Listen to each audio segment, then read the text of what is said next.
Discipline your disappointment. Alam mo, maraming beses tayo na nadidisappoint sa tao. Maraming beses tayo na hindi natin in-expect na mangyayari isang bagay. That's the time na nadidisappoint tayo. So, isang bagay para matulungan natin yung sarili natin is to discipline our disappointment. Alam natin na darating tayo sa point na isipin natin na hindi nila magagawa lahat ng bagay na gusto nating mangyari.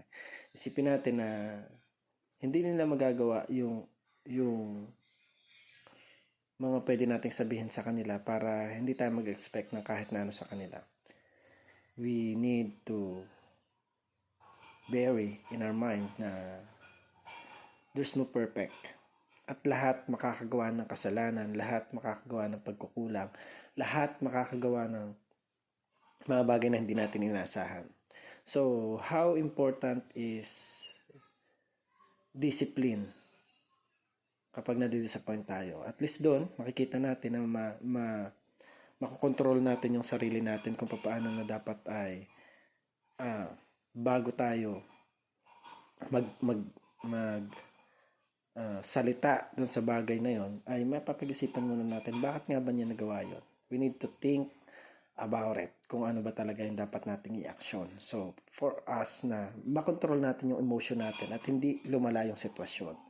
So, napakahalaga sa buhay ng bawat sa atin na mayroon tayong disiplina na itry muna nating isipin bakit nangyayari yung mga bagay-bagay. Itry muna natin na i-compute sa mind natin, ito ba yung nangyayari, paano ba yung gagawin natin solusyon, ano ba yung gagawin natin na bagay para maiwasan ito at maging maayos at hindi humantong doon sa mga bagay na ikakagalit ng iba, ikakapagwatak-watak ng iba. So, marami sa atin yung na nakaka-experience ng ganito na paano ba natin i-handle yung disappointment natin na hindi maapektuhan yung buong karakter natin, yung buong pagkatao natin, at magiging dahilan ng panghihina natin. So, always think that darating tayo sa time o sa moment na maraming madidisappoint. Maraming madidisappoint sa atin. Maybe tayo rin madidisappoint sa mga bagay-bagay na mangyayari at makikita pa natin sa ibang araw, sa ibang panahon. But the important is you know how to discipline your disappointment. In-expect mo na may mangyayari na ganito, in-expect mo na may mangyayari na ganyan. At least you know to yourself that there is no perfect in this world. Even